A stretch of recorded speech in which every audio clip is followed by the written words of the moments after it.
Welcome to our channel. Today we how to authenticate with Gusto for employee payroll access step by step clearly. Begin by visiting the Gusto website in your preferred web browser. Click on the login button located at the top right corner of the home page. Enter your email address associated with your Gusto account in the first field. Next, input your password in the second field. Click the login button to proceed.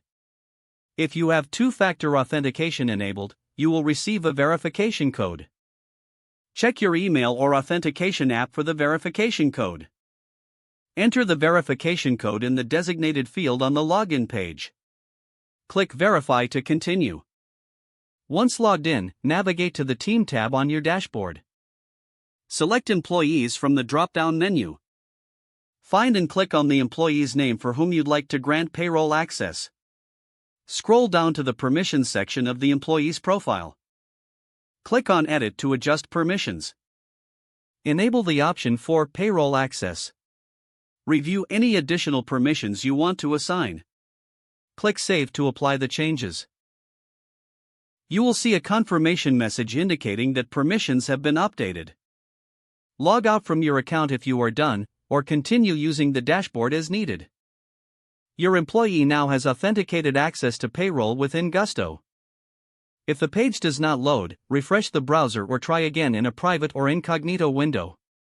Make sure you are using the correct email address, then retype it carefully to avoid small typos. If your password is not accepted, use the reset option and create a new strong password you can remember. Check your spam folder for verification or security emails, then complete any requested confirmation steps. Enable two-factor authentication if available to improve account security and reduce unauthorized access risk. After signing in, review your profile details so your contact information and settings are accurate and current. If you see an error message, note it down and try again after restarting your device and internet connection. Log out when you finish, especially on shared devices, to keep your account and payment information secure. If the page does not load, refresh the browser or try again in a private or incognito window. Don't forget to like this video and subscribe to our channel for more step-by-step tech guides.